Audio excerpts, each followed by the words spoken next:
자, 그럼 10번째 편지부터 시작해 보겠습니다. 이 편지는 제가 알기로는 한 여성에게 보내진 것으로 긍정적인 것이 현실적이라는 내용에 관한 것 같습니다. 아, 이건 정말 강력한 편지입니다. 좋아요. 아주 좋습니다. 그럼 축복과 인사를 전합니다. 이 편지는 1952년에 쓰여졌습니다.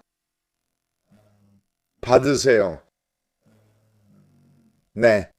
당신의 편지를 받았습니다. 편지에서 하나님이 세상의 창조자이시며 모든 운명을 인도하신다는 인용문을 읽게 되어 기쁩니다. 하지만 당신의 편지에서 의사들의 진단을 바탕으로 현실적으로 생각하고 싶다고 하신 부분에서 그 좋은 인상이 약해졌습니다. 그래서 이 편지에서 제가 가장 먼저 지적하고 싶은 것은 랍비가 우리가 흔히 하는 한 가지를 지적하고 있다는 점입니다. 그것은 우리가 모순 속에 산다는 것입니다.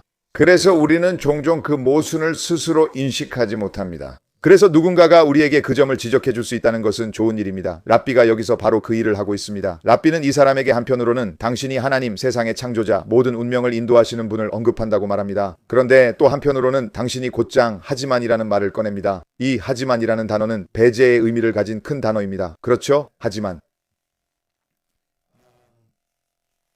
하지만 아시다시피 우리는 현실적이어야 한다고 말합니다. 그리고 사실 이 정확한 배제야말로 사람들이 항상 하는 말입니다. 저는 늘 이런 말을 듣습니다. 사람들이 신앙을 이야기할 때 현실적이어야 해요라고 합니다.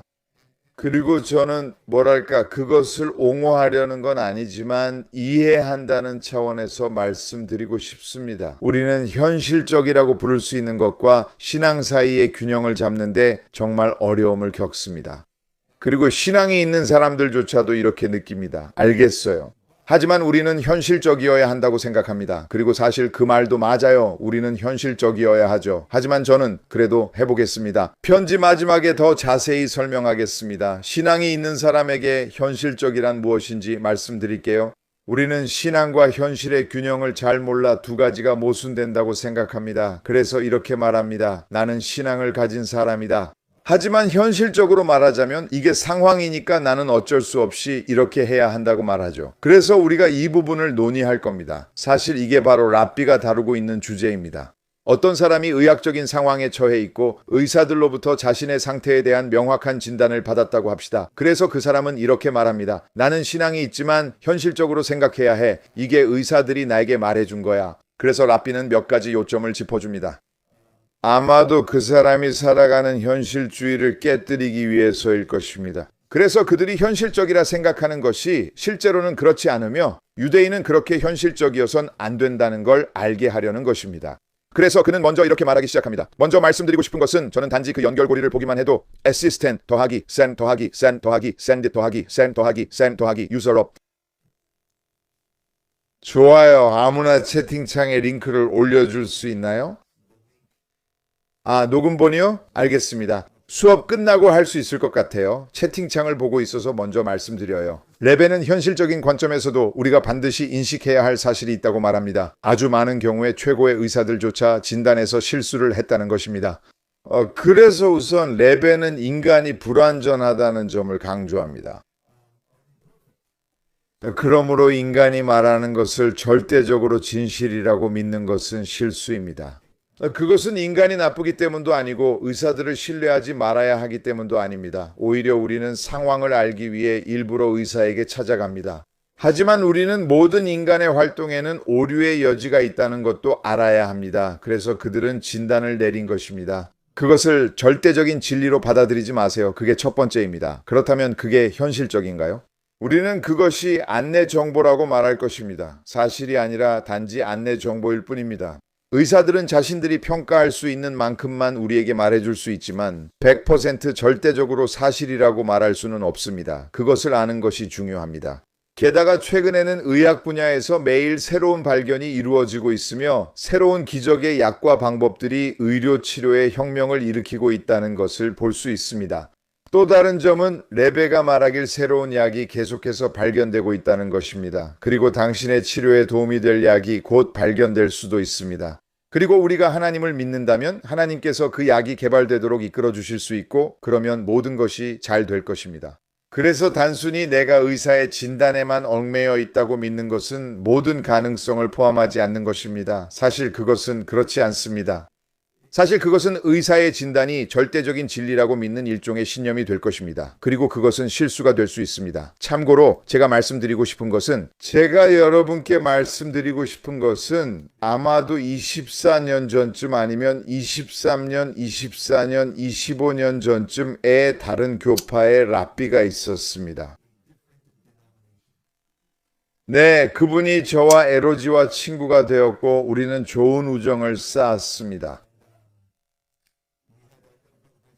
그리고 이분은 생명을 위협하는 끔찍한 질병 진단을 받았습니다.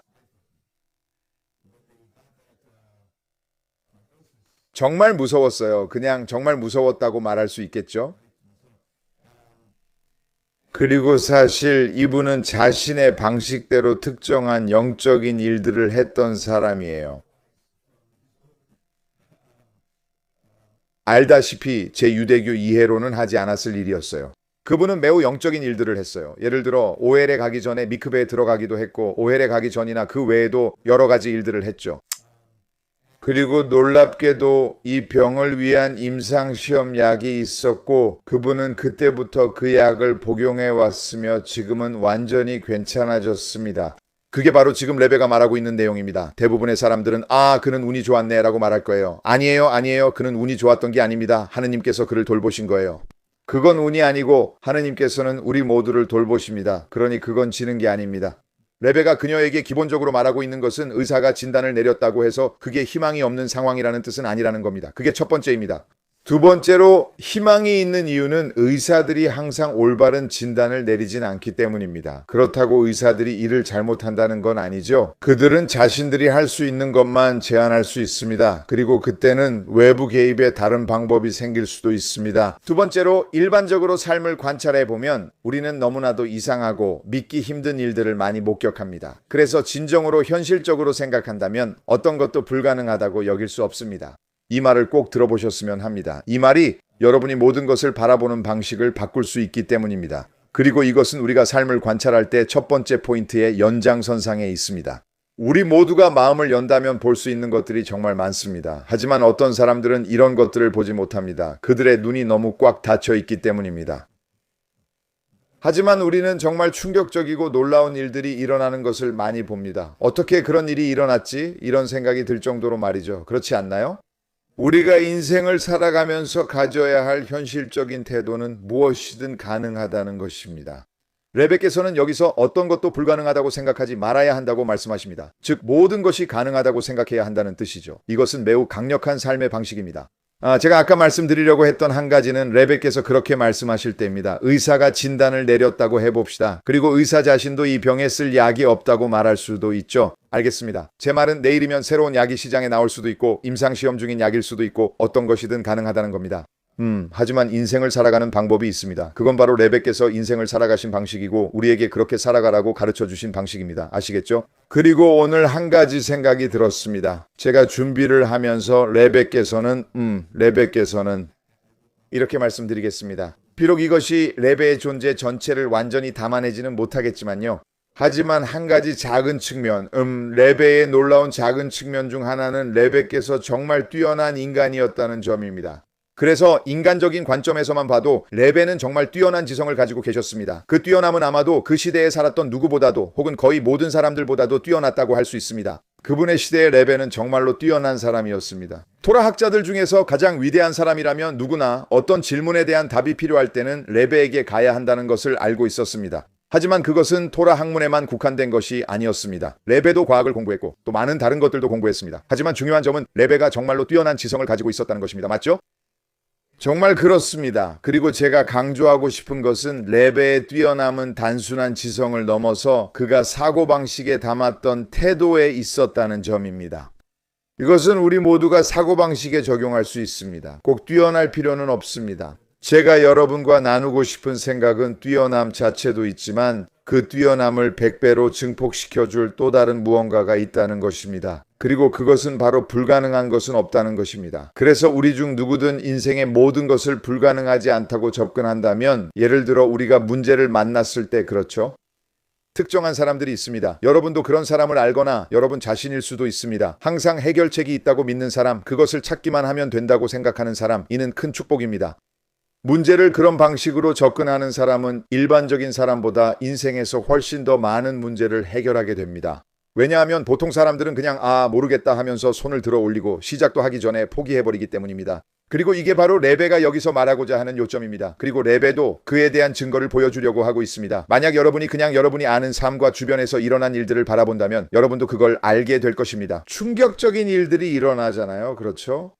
그리고 여러분에게 불가능은 없다는 걸 기억해야 합니다. 저는 지금 해답을 모르지만 분명히 있고 찾을 것입니다. 그리고 참고로 해답이 있다는 사실에 마음을 열고 있으면 실제로 해답이 찾아오게 됩니다. 우리가 마음을 닫고 있으면, 마음을 닫아버리면 그때는 해답이 오지 않아요.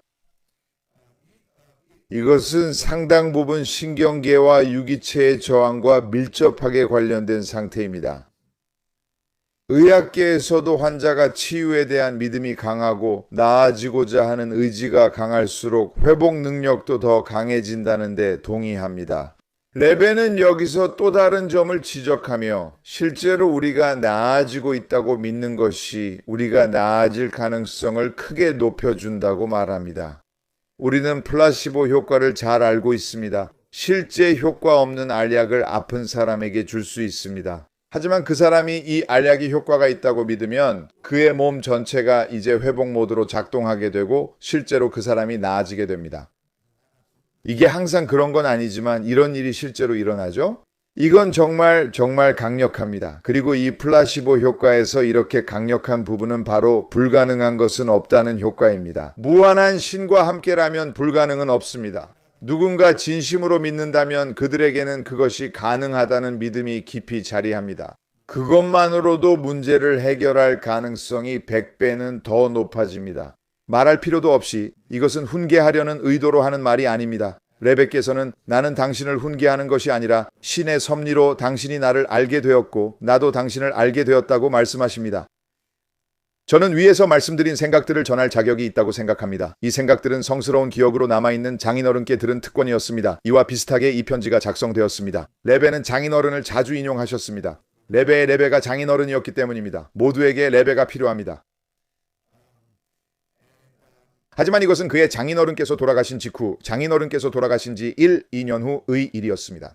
그래서 여기서 제가 말씀드리고 싶은 것은 레베께서 여기서 하신 일은 단순히 좋은 소통 방식이라는 점입니다. 저는 이걸 전술이라고까지는 말하지 않겠고 그냥 이 편지를 받는 사람을 위한 하나의 도움이라고 생각합니다. 레베께서 말씀하시기를 때때로 우리는 매우 민감할 수 있다는 것입니다. 그리고 누군가는 레베께서 자신의 신앙 부족을 지적한다고 받아들일 수도 있기 때문에 레베께서는 모든 것을 부드럽게 표현하고 계십니다. 레베께서는 나는 당신을 꾸짖는 게 아닙니다. 신의 섭리로 당신이 제게 편지를 보내셨고 제가 답장을 쓰고 있으니 제 진심을 전하고 싶습니다. 라고 말씀하십니다. 그리고 레베께서는 이것은 단지 제 생각만이 아닙니다. 제가 당신께 보내는 것이 아니라 제 장인어른께 들은 말씀입니다. 라고 하시면서 한 번 더 부드럽게 말씀하십니다. 이 모든 것은 사람들과 소통할 때 도움이 되는 팁들입니다. 전능하신 하느님께서 당신이 이를 실천할 수 있도록 도와주시길 바랍니다. 그리고 레베께서는 마지막으로 축복의 말씀으로 마무리하십니다. 이는 매우 중요한 일로 누군가와 문제를 논의한 후에는 그 문제가 해결되도록 축복해 주어야 한다는 것입니다. 전능하신 하느님께서 약속을 지키고 톨에 충실하며 자녀들을 진정한 유대교로 키울 수 있도록 도와주시길 바랍니다. 축복을 담아 그리고 당신에게서 좋은 소식을 듣기를 바랍니다. 좋아요. 계속하기 전에 의견이나 질문, 반론 있으신가요? 좋아요. 그럼 그걸로 넘어가죠. 11번 편지로 가겠습니다. 다시 한번 말씀드리겠습니다. 질문이 없으시면 모두 이해하신 걸로 알겠습니다. 좋아요. 다음 편지로 넘어가겠습니다. 이 답장은 1970년대 76년도에 온 것입니다. 좋아요. 이제 몇 년을 건너뛰었네요. 이 답장은 레베가 편지의 여백에 송을 씨로 쓴 것입니다. 레베가.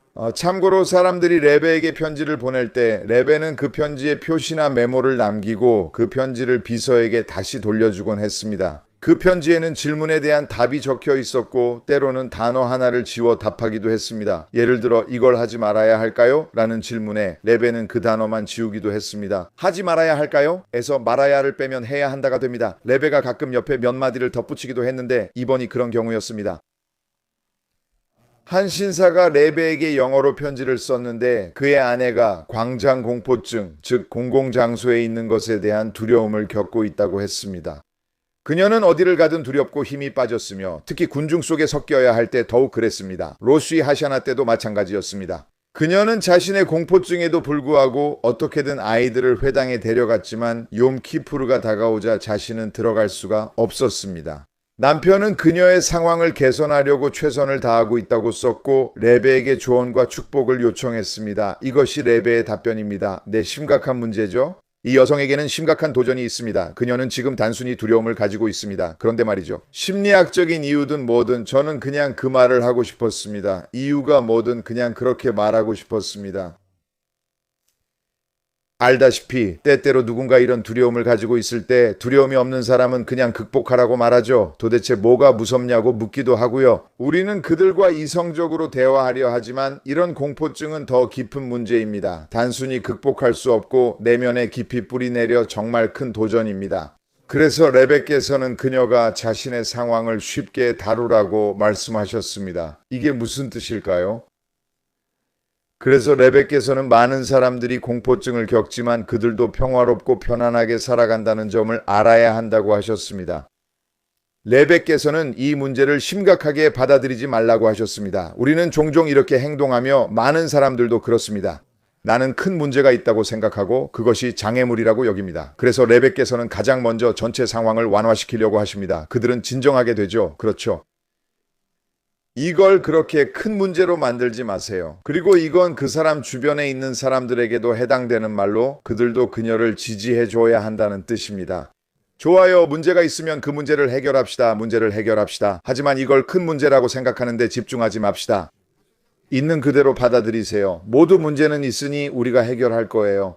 두 번째는 많은 다른 사람들도 똑같은 문제를 겪고 있다는 것을 그 사람에게 알려주는 것입니다. 저는 이 말을 늘 사람들에게 합니다. 사람들은 저에게 이렇게 심각하지 않은 일도 털어놓습니다. 많은 사람들이 겪는 일임을 자주 알고 여러 사람에게서 그런 이야기를 들었습니다. 그래서 먼저 이건 특별한 일이 아니에요. 많은 분들이 겪는 일이에요. 라고 알려줍니다. 그 사실만으로도 누군가 그 문제를 더 쉽게 받아들일 수 있습니다. 그들은 자신이 2천만 명 중 한 명만 겪는 이상한 상황을 가진 이상한 사람이 아니라는 걸 알게 됩니다. 이건 비교적 흔한 일이라는 거죠. 그리고 그때 레베가 그녀가 조언이나 지도가 필요할 때 혹은 욤키푸르 같은 날 회당에 들어가야 할 때 등에 대했습니다. 그녀가 쉽게 할 수 있으면 그렇게 하세요. 그녀가 쉽게 들어갈 수 있다면 그렇게 하세요. 하지만 그렇지 않다면 자신과 싸우거나 억지로 하려고 하지 말아야 합니다. 이 조언은 랍비가 많은 사람들에게 여러 가지 문제에 대해 반복해서 해준 조언입니다. 자신의 문제를 어떻게 다루는지에 관한 것입니다. 즉, 그 자신의 문제와 싸우지 말고 도전과 싸우지 말라는 것입니다. 이 부분을 곧 설명하겠지만 이것은 이 편지의 제목인 그것에서 마음을 떼라로 다시 돌아갑니다. 좋아요. 히브리어로는 헤사우 하닷이라는 표현이 있습니다. 레베는 이 부분에 대해 매우 강한 관점을 가지고 있었는데 많은 사람들이 이를 잘 이해하지 못하지만 사실 매우 강력한 관점입니다. 그리고 레베는 계속해서 말합니다. 그녀는 공동체가 기도할 때 집에서 같은 시간에 기도해야 합니다. 이는 회당 기도 시간에 맞춰 집에서 기도하는 것이 좋다는 종교 규정입니다. 이 부분에 대해 당황하지 말고 침착하세요. 큰 위기가 아니니 괜찮습니다. 하느님께서 당신에게 도전을 주신 것입니다. 아직 그 도전을 극복할 방법을 못 찾았지만 당신은 최선을 다해 대처하고 있습니다. 괜찮죠? 하지만 억지로 맞서지 마세요. 자신을 억누르지 마세요. 그리고 그녀 주변의 사람들도 그녀를 억지로 하게 해서는 안 됩니다. 아니에요. 자신을 밀어붙이지 말고 가서 하라고 강요하지 마세요. 이제 두 번째로 넘어가고 이후 더 자세히 설명하겠습니다. B. 그녀는 지금까지보다 더 철저하게 율법을 지켜야 합니다.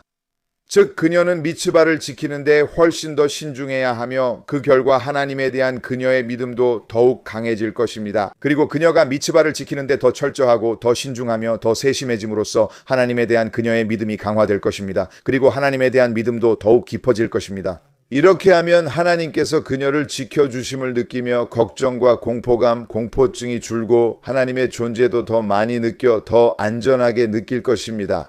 저는 이 내용을 이전 레베의 안식처에서 언급하겠습니다. 여기서 레베께서 그녀에게 두 가지 매우 강력한 것을 말씀하셨습니다. 첫 번째는 우리가 문제와 싸울 때 무엇을 하느냐는 것입니다. 우리가 문제를 강화하는 것일까요? 아이러니하게도 만약 제가 그러니까 알다시피 어떤 사람들은 성격상 강하게 대하면 오히려 더 강해지는 경우가 있습니다.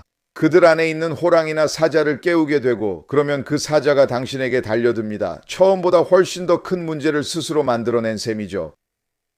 문제나 이슈에 지나치게 집중하면 오히려 그 문제가 더 커지게 됩니다. 왜냐하면 우리가 그 문제를 계속해서 드러내고 알리고 있기 때문이죠. 그래서 레베는 헤세으다스, 헤세차다를 매우 중요하게 생각했습니다. 문제에서 마음을 떼라는 것이죠. 저는 또한 심각한 강박장애 행동을 극복한 사람들을 알고 있다고 말씀드릴 수 있습니다.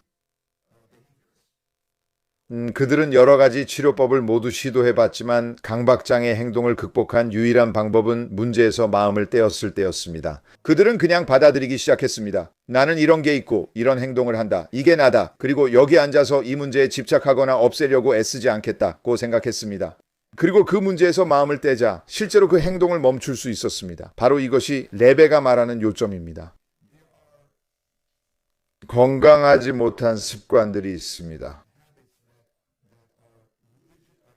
저는 이것을 종교적 위반이라 부르겠습니다. 하나님의 뜻과 맞지 않으며 하나님께서 하지 말라고 하신 일입니다. 그리고 제가 일일이 말하지는 않겠지만 많은 정말 대부분의 사람들이 힘들어하는 특정 행동들이 있습니다.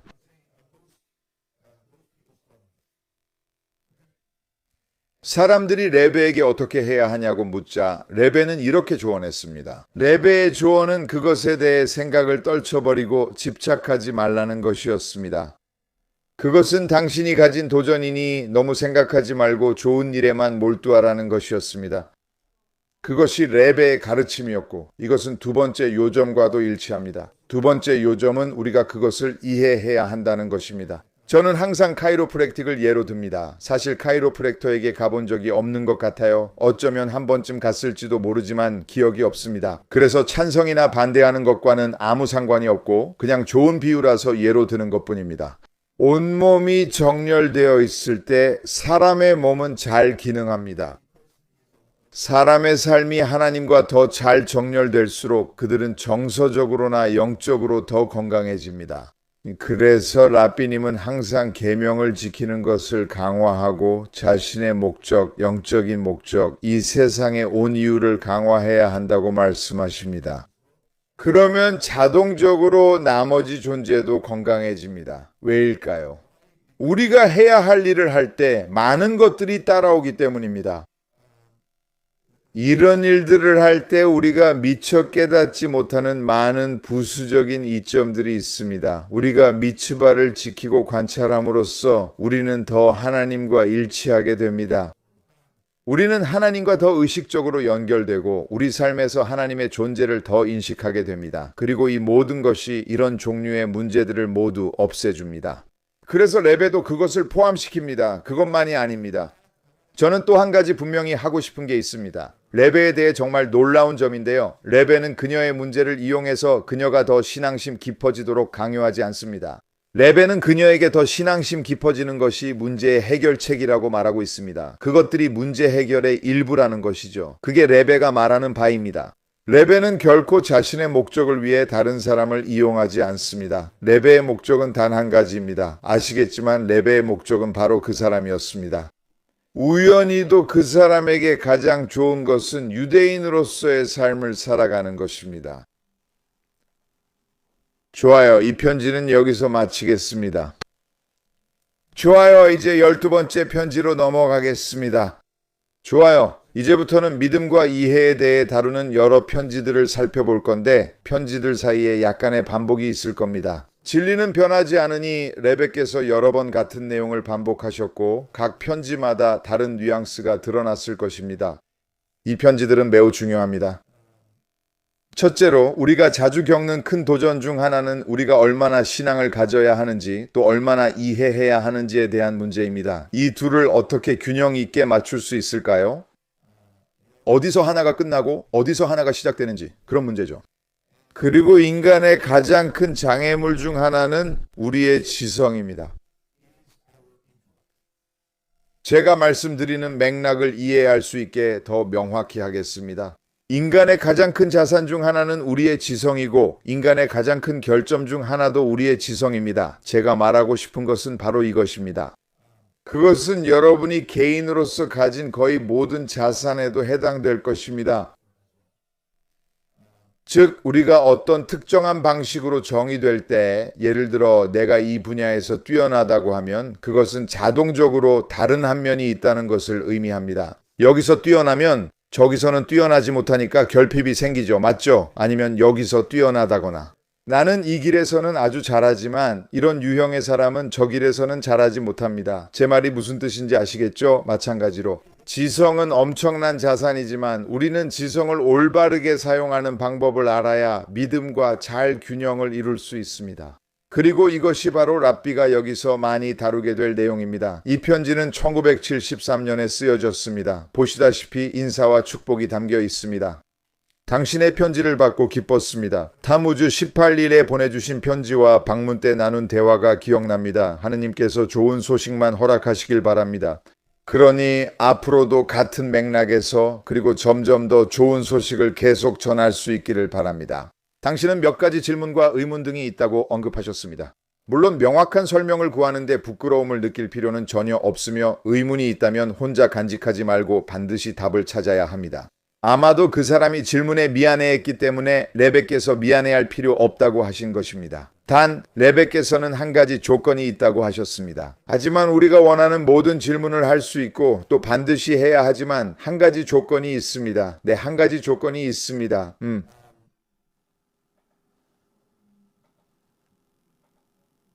그리고 그 조건은 질문이나 의문이 무엇이든 간에 이것이 일시적으로 답을 찾지 못하더라도 하느님과 그분의 토라와 미츠바에 대한 순수한 믿음에는 영향을 미치지 않아야 합니다. 레벡께서 이렇게 말씀하셨습니다. 이것은 유대인 신앙에서 매우 중요한 점입니다. 즉, 우리는 우리의 질문들이 우리의 신앙에 영향을 미치게 해서는 안 된다는 것입니다. 내가 내 삶을 살아가는 데에는 기초가 되는 신앙이 필요하며 그 신앙은 하느님에 대한 믿음입니다. 나는 답을 알든 모르든 이해하든 못하든 그 신앙 위에서 살아가며 이것이 유대인이 신앙으로 살아가는 방식입니다. 나는 분석하고 공부하며 질문과 답을 주고받고 때로는 제대로 답하지 못하거나 다른 사람이 답하기도 합니다. 또한 질문 속에서 살아갈 수도 있습니다. 나는 답을 얻지 못한 많은 질문들이 있을 수 있고 실제로 답을 얻지 못한 많은 질문들이 있습니다. 그리고 내가 아는 것은 내가 그 질문들에 답할 수 없다는 것, 나는 그 질문들에 답할 능력이 없다는 것입니다. 그리고 레벡께서 이 부분, 즉 우리가 질문에 답할 수 없는 우리의 한계에 대해 더 자세히 설명하실 것입니다. 하지만 우리는 우리의 지성이 우리의 신앙을 정의하도록 내버려 둘 수 없습니다. 그리고 곧 그 이유를 알게 될 것입니다. 그리고 레벡께서는 이 상황이 시나이에서 토라를 받던 날로 거슬러 올라간다고 말씀하십니다. 우리는 유대인으로서 이렇게 행동하기 시작했고 이렇게 살아가고 있습니다. 모든 공부가 이루어지는 근본적인 신앙이 있습니다. 시나이 산에서 말이죠. 나세 베니시마 원칙에 따르면 하나님이 유대인들에게 토라를 원하냐고 묻자 유대인들은 나세 행하겠습니다. 베니시마 듣겠습니다. 라고 답했습니다. 우리는 후손을 위한 기본 원칙을 이해하게 될 것입니다. 이것이 모든 시대를 위한 기본 원칙입니다. 먼저 우리가 행하고 우리는 믿음을 가지며 그렇기 때문에 우리가 해야 할 일을 합니다. 우리는 무엇을 하는지 이해하려고 노력합니다. 네슈빌 다음은 비니시마이며 행동 후 이제 이해하고 싶다고 말합니다. 하나님은 우리가 믿음으로 진리의 길을 따르고 이후에는 지식과 이해로 그 길을 계속 가길 바라십니다. 그렇게 해야만 한 사람의 모든 부분이 하나님을 최대한으로 섬기는 데 참여하게 됩니다. 왜 하나님께서는 우리가 이해하기를 원하실까요? 왜 우리가 이해해야만 할까요? 그냥 믿음만 가지고 우리가 해야 할 일을 하면 안 되는 걸까요? 왜냐하면 하나님께서는 인간의 전 존재가 하나님을 섬기기를 원하시기 때문입니다. 그리고 인간 존재의 가장 중요한 측면 중 하나가 바로 우리의 이해력이기 때문입니다. 그래서 우리의 이해력 또한 하나님을 섬기는 데 포함되어야 합니다. 그러므로 우리는 가능한 한 많이 이해하려고 노력해야 합니다. 우리의 이해에는 한계가 있지만 최대한 이해하려 노력해야 합니다. 우리가 이해하는 것이 하나님께 중요합니다. 우리의 지성이 하나님을 섬기는 데 쓰이지 않는다면 하나님께서는 우리 전체가 그분을 섬기기를 원하십니다. 하지만 다음 단락에서 우리는 항상 인간 지성의 한계를 명심해야 합니다. 이제 레베가는 아주 중요한 점을 짚고 있는데 아마 수백 수천 번이나 반복해 말했던 내용입니다. 우리는 인간의 지성이 한계가 있다는 것을 이해해야 합니다. 그리고 저는 인간의 지성이 믿을 수 없을 만큼 제한적이라고 말하고 싶습니다. 우리는 모든 것을 아주 조금만 압니다. 그리고 제가 항상 드는 예시는 우리는 인간의 마음이 어떻게 작동하는지 1%조차도 알지 못한다는 것입니다. 우리의 모든 의학 지식에도 불구하고 우리는 인간에 대해 거의 아무것도 알지 못합니다. 이제 신께 감사하게도 예전보다 많은 것을 알게 되어 큰 도움이 되었습니다. 하지만 여전히 우리는 거의 아무것도 모릅니다. 그리고 특히 레베께서는 신성함의 영역과 관련해서는 본질적으로 인간의 이해를 초월한다고 말씀하십니다. 그리고 만약 당신이 신을 이해하는 것에 대해 이야기한다면 신은 무한하시고 우리의 마음은 유한하기 때문에 우리가 신을 이해하는 데 가까워질 수 있는 방법은 전혀 없습니다. 우리는 신의 일부 측면을 이해할 수 있지만 그것조차도 매우 제한적이라는 것을 이해해야 합니다. 비유적으로 말하자면 인간의 지적 성취 영역 안에서도 어린아이는 위대한 교수가 고안한 고급 수학이나 과학 공식을 결코 이해할 수 없습니다. 비록 그 교수도 한때는 어린아이였고 그 어린아이가 언젠가는 교수의 지성을 뛰어넘을 수도 있지만 말입니다. 이것은 레베가 자주 쓰는 비유입니다. 그는 이렇게 말합니다. 가끔 제가 쓰는 이 예시도 레베가 썼을 것 같다고 느낍니다. 예를 들어 3살짜리 아이는 오늘날 최고의 과학자가 이해할 수 있는 것을 이해할 수 없습니다.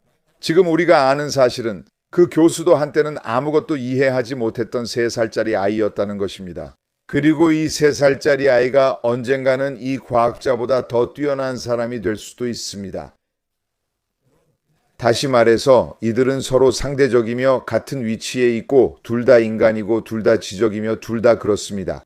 그리고 이 아이도 더 뛰어난 사람으로 성장할 수 있습니다. 동시에 말이죠. 지금 이 순간 그는 이 교수님의 이해 수준을 이해할 방법이 없습니다. 그래서 우리가 그걸 인정할 수 있다면 들어봐요. 지금은 그냥 이해할 수 없는 거예요. 부모님들이 항상 말씀하시잖아요. 나중에 크면 이해하게 될 거라고. 하지만 인간과 신성한 마음 사이의 관계에서는 그 차이가 정도의 차이가 아니라 본질적인 차이이기 때문에 꽤 다릅니다. 토끼가 말합니다. 이제 인간의 이해력, 아무리 뛰어나더라도 그것을 신과 비교해 보세요. 그렇죠? 우리는 이해력의 정도 차이에 대해 말하는 것이 아닙니다. 그건 3살짜리 아이와 뛰어난 교수 사이에서나 있을 수 있는 차이죠. 3살짜리 아이는 이 정도의 지능만 가지고 있고 과학자는 이 정도의 지능을 가지고 있죠. 하지만 우리가 신에 대해, 신의 이해력과 우리의 이해력에 대해 말할 때는 정도의 차이가 아니라 종류의 차이에 대해 말하는 것입니다.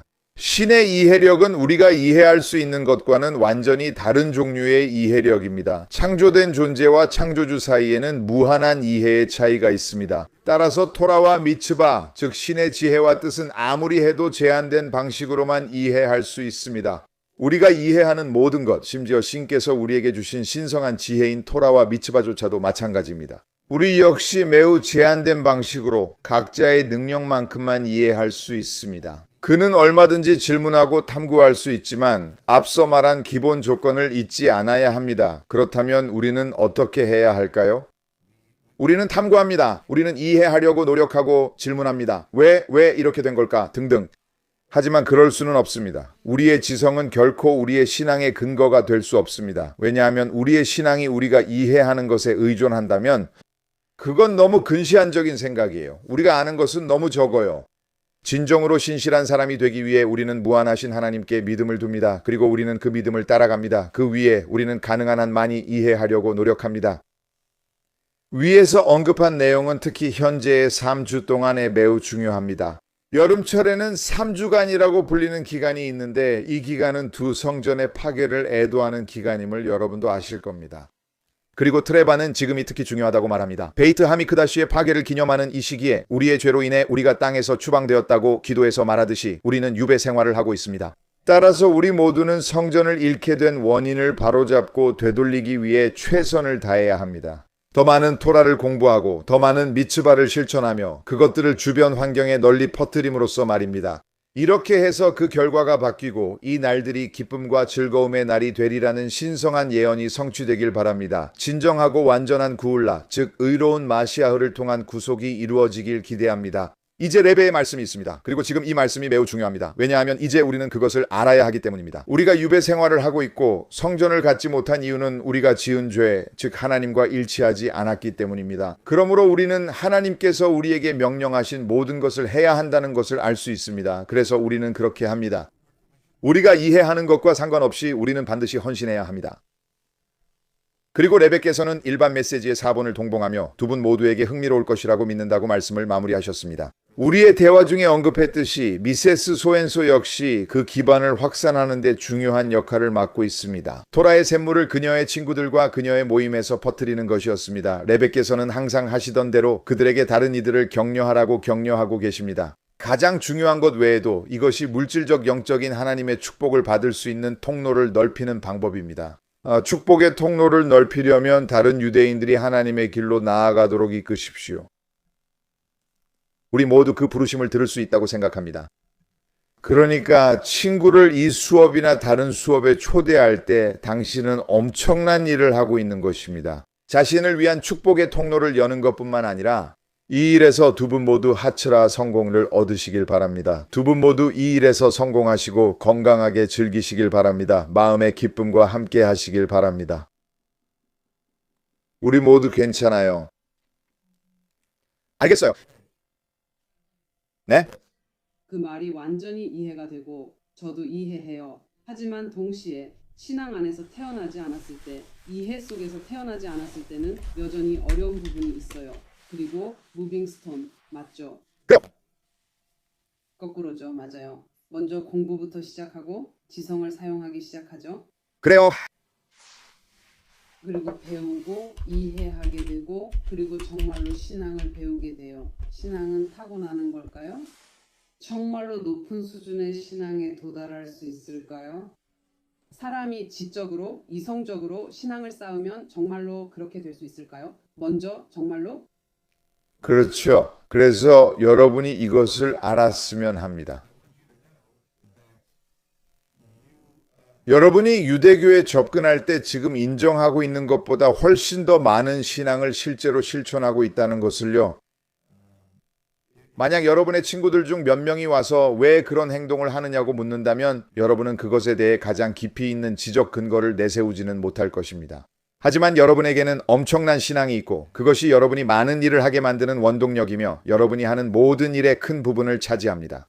그러니까 첫 번째로 그냥 알아두세요. 그리고 제가 하는 말에 동의하지 않으신다면 꼭 듣고 싶습니다. 하지만 여러분이 하는 모든 일의 일부로 엄청난 신앙심을 가지고 있다는 것을 알아두세요. 때로는 여러분이 그것을 그냥 간과하기도 합니다. 우리는 지적인 존재이기 때문에 모든 것을 지적으로 정당화하고 있다고 생각하지만 실제로는 엄청난 신앙심이 작용하고 있습니다. 첫 번째로 그리고 두 번째로는 항상 당신의 자산에 집중하세요. 의미를 설명해 드리겠습니다. 제가 종교적으로 자랐고 당신은 그렇지 않았던 이유는 단 하나입니다. 하나님께서 제 영혼을 종교적으로 자라야 하는 환경에 두셨기 때문입니다. 그분이 저에게 원하신 것은 바로 그것입니다. 그분은 저를 위해 그것을 원하셨지 제가 원한 것이 아닙니다. 그분이 저에게 그것을 원하신 이유는 저에게서 어떤 것들을 원하셨기 때문입니다. 그리고 그는 당신을 종교적으로 자라지 않는 환경에 두셨습니다. 하나님께서 그렇게 하신 것은 당신에게 원하는 것이 있기 때문입니다. 좋아요. 이제 당신이 가진 자산은 제가 가지고 있지 않은 것이고 그래서 제가 당신에게 이것에 집중하라고 말하는 겁니다. 저것에 집중하지 마세요. 저는 종교적으로 자라지 않았어요. 제가 종교적으로 자라지 않았다는 사실에 집중하세요. 누군가가 저를 보고 신앙의 표현을 하는 모습을 보면 랍비가 신앙의 표현을 하는 것보다 훨씬 더 크게 다가옵니다. 두 가지는 비교할 수 없습니다. 여러 면에서 당신이 가진 영향력이 저보다 훨씬 큽니다. 이제는 제 자산이 있으니 그걸 집중해야 합니다. 제가 가지지 않은 것에 집중하는 건 도움이 되지 않고 가지지 않은 것에 집중하는 건 의미가 없습니다. 제가 그걸 가지지 않은 이유는 하나님께서 제가 그걸 집중하길 원하지 않으시기 때문입니다. 그래서 제가 그걸 가지지 않은 겁니다. 그래서 하나님께서 완벽하게 설계하셨고 당신은 그렇게 존재하는 겁니다. 저는 이제 이 말을 하려 합니다. 사실이라고 믿고 이렇게 말해도 괜찮길 바랍니다. 당신은 친구들에게, 많은 친구들에게 수수께끼 같은 존재입니다. 마치 안내게 무슨 일이 있었던 거지. 그녀에게 무슨 일이 있었던 거지. 그녀는 정말 평범하게 살고 있었고 우리 모두와 똑같았는데. 그리고 그게 그들에게 어떤 생각을 하게 만드는지 알아요? 심지어 아주 저항적이고 아직 당신과 함께할 생각이 전혀 없는 사람들조차도요. 그들은 당신이 분명히 제정신이라는 걸 보고 그렇게 생각하고 있어요. 당신은 여전히 예전과 똑같이 멋진 사람이고 여전히 다양한 일들을 사랑하며 하고 있어요. 그리고 맞아요. 그리고 이 큰 손, 그건 정말 놀라운 일이에요. 그리고 제가 누군가에게 그런 걸 가져다 줄 수 있는 방법은 전혀 없어요. 그러니까 당신은 축복받은 사람이고 그게 바로 당신이 자신의 상황을 바라봐야 하는 진짜 방법이에요. 저는 안내게 말하고 있어요. 그녀가 질문을 했으니까요. 하지만 이건 여기 있는 모든 분들에게도 해당된다고 생각해요. 좋아요. 종교를 믿지 않고 종교를 지키지 않는 가정에서 태어났지만 유대인들에게 신앙심을 갖는 사람들은 어떻게 되나요? 그리고 앞으로도 그렇게 남아있을 사람들은요? 그런 세대들도 많았는데 그건 어떤 의미가 있나요? 있잖아요. 우리 모두에게는 있잖아요. 우리 모두는 하나님께서 우리에게 원하시는 것에 부응하기 위해 각자의 도전, 각자의 어려움이 있습니다. 어떤 사람들은 다른 사람들보다 더 인상적으로 보일 수 있습니다. 예를 들어 종교적으로 자란 사람처럼요. 겉으로 보기에는 그렇죠. 하지만 사실 그들에게 적용되는 기준은 매우 다릅니다. 맞죠?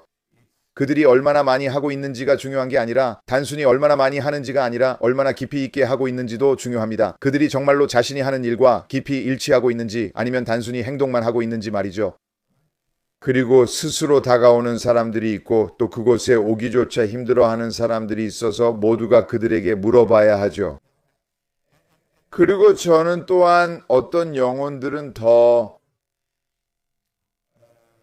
사람들은 자연스럽게 더 쉽게 영감을 받고 자극을 받습니다.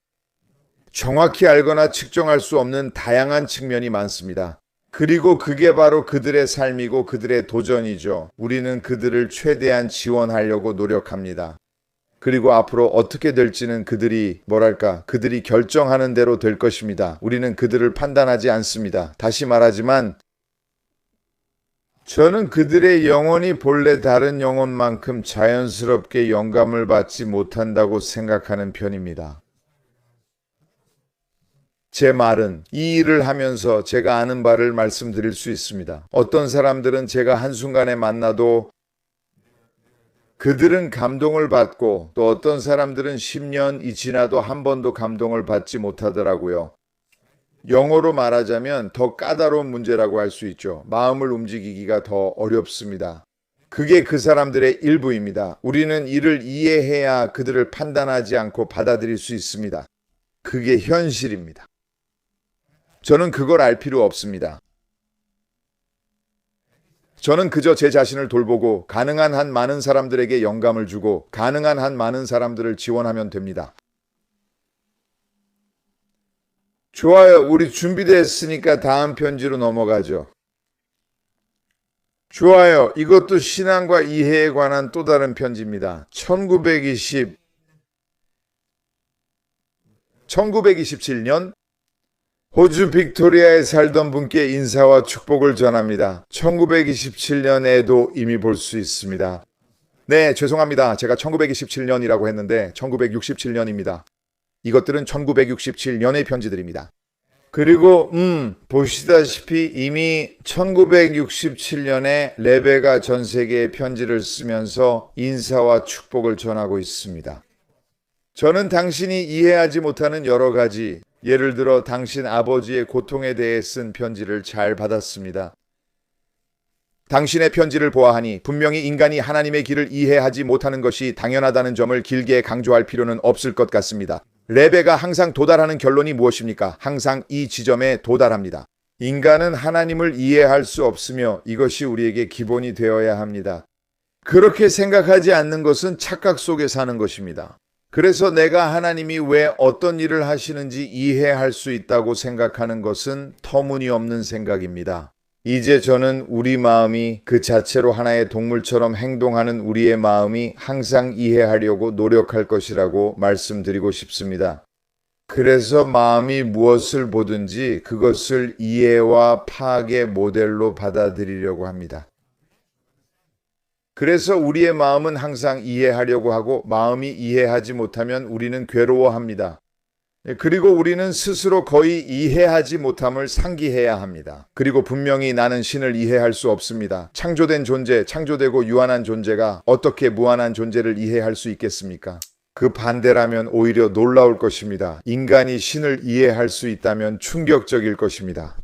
그리고 오직 신의 무한한 자비로 인간에게 신성한 섭리의 일부를 드러내신 것입니다.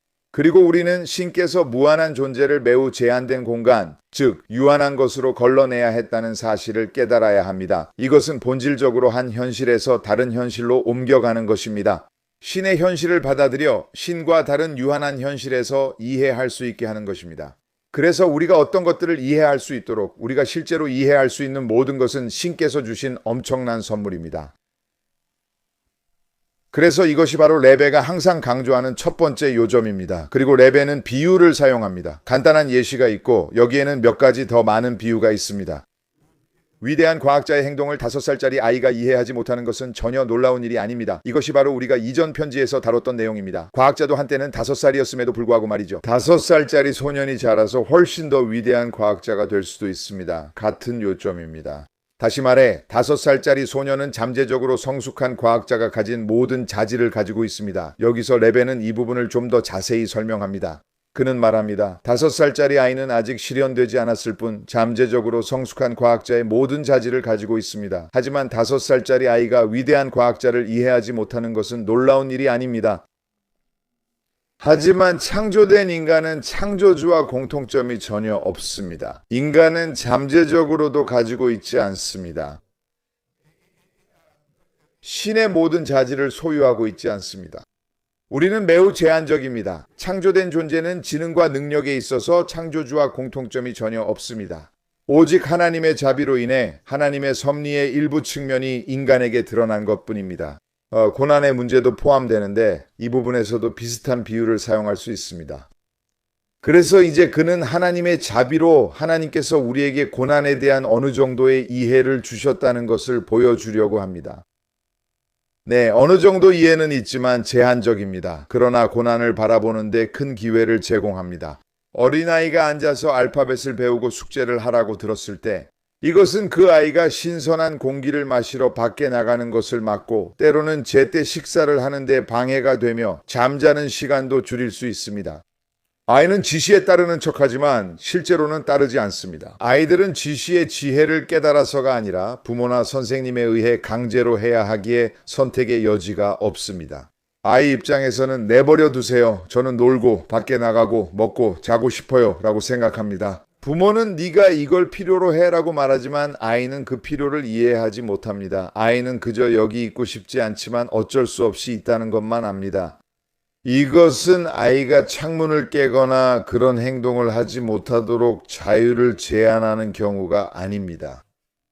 그러니까 그의 자유가 제한된다는 게 무슨 뜻이죠? 그러면 그는 부정적인 행동을 하면 안 된다는 건가요?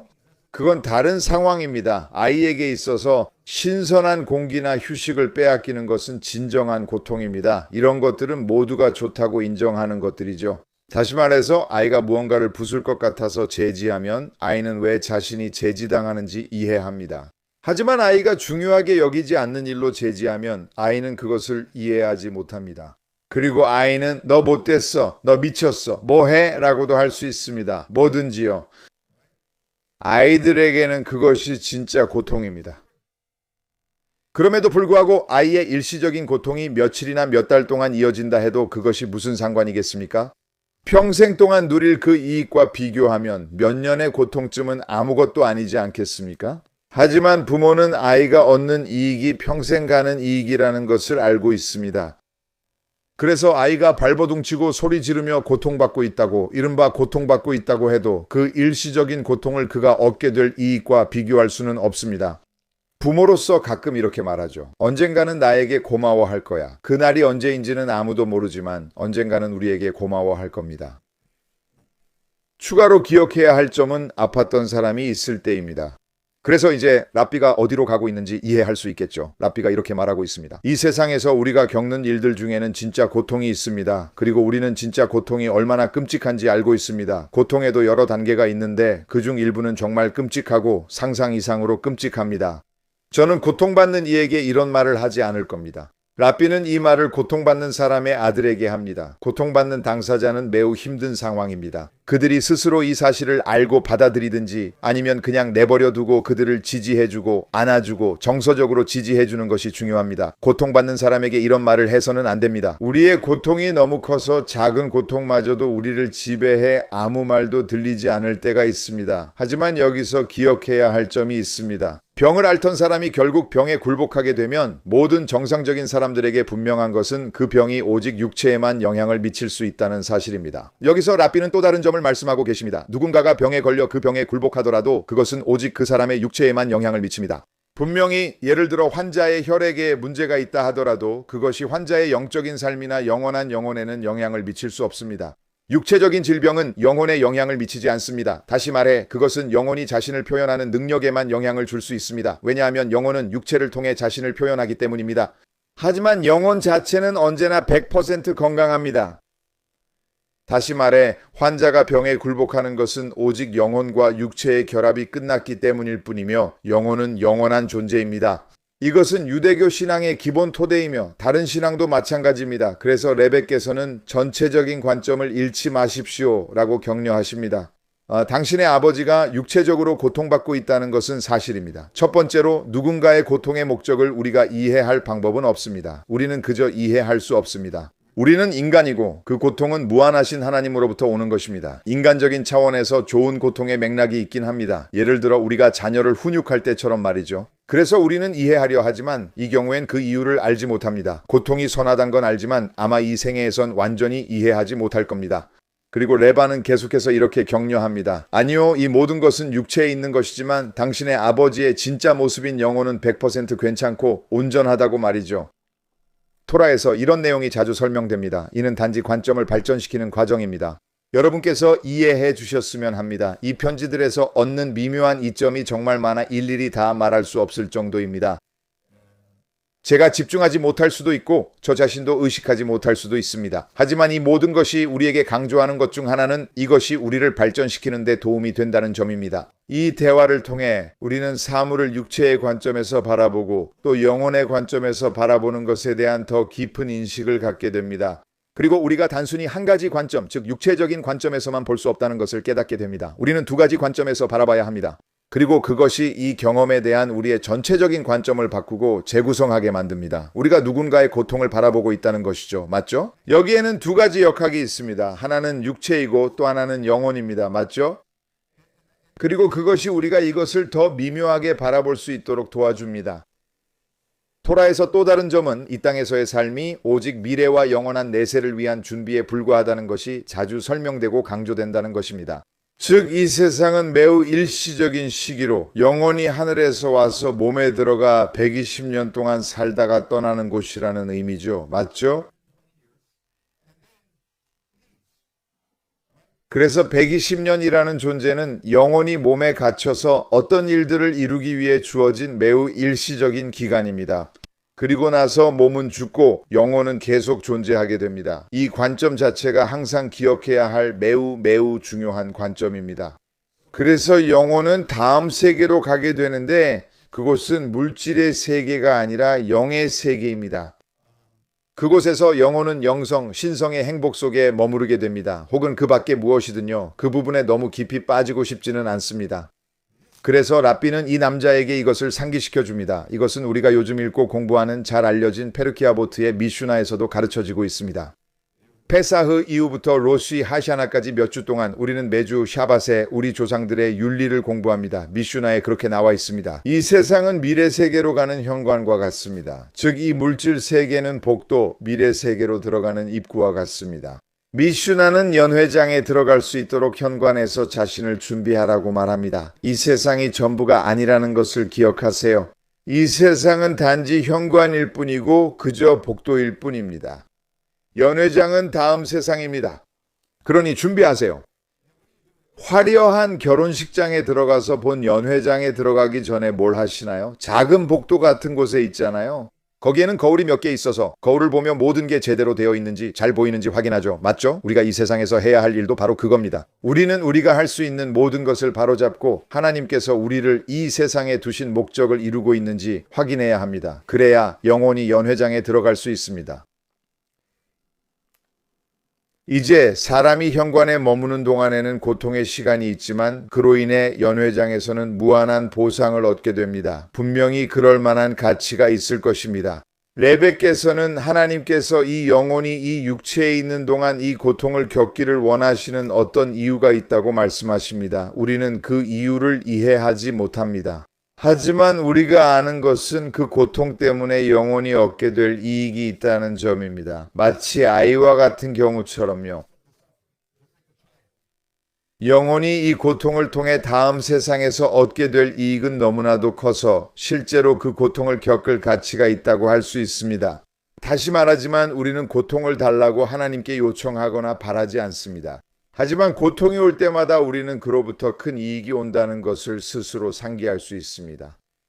그리고 여기서 레베는 이것을 설명하려고 합니다. 레베는 내세에서 영혼의 삶이 주는 기쁨을 묘사하는 것은 불가능하다고 말하고 있습니다. 우리 인간으로서는 영혼이 내세에서 누리는 엄청난 행복을 이해할 방법이 없습니다.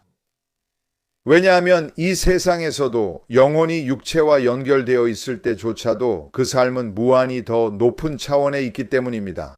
영혼은 우리가 경험하는 것보다 무한히 더 높은 차원에 있습니다. 얼마나 더 높을까요? 그래서 영혼이 더 이상 육체에 의해 방해받지 않을 때를 상상해 보세요. 이제 영혼이 육체에 의해 방해받지 않는 모습을 상상해 보세요. 그리고 이런 것들에 대해 많이 생각해 봐야 합니다. 육체가 우리의 영혼이 자신을 표현하는데 얼마나 방해가 되는지 깨닫고 육체에 의해 억제되지 않고 자유롭게 표현되는 영혼을 경험할 때를 상상해 보세요. 그리고 신성한 현실에서는 미슈나에서 말하듯이 다음 세상에서의 단 한순간의 기쁨이 그게 무엇을 의미하든 이 세상에서의 평생의 기쁨보다 더 크다고 합니다. 영혼은 120년 동안 끝없는 기쁨을 경험합니다. 우리 모두 다양한 기쁨의 순간을 겪었을 것이라 믿습니다. 모든 기쁨을 합쳐도 영혼이 다음 세상에서 누리는 한순간의 기쁨과 비교할 수 없습니다. 그러니까 이런 맥락에서 생각해보면 이 세상에서도 영혼이 육체와 연결되어 있을 때조차 삶은 무한히 더 높은 차원에 있는 것입니다.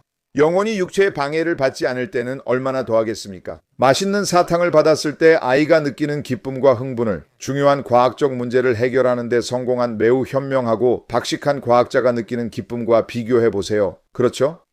어떤 기쁨이 더 클까요? 분명히 과학자의 기쁨이 훨씬 더 큽니다. 여기서도 앞서 언급했듯이 아이와 과학자 사이에는 어떤 연관성이 있고 모든 것은 상대적입니다.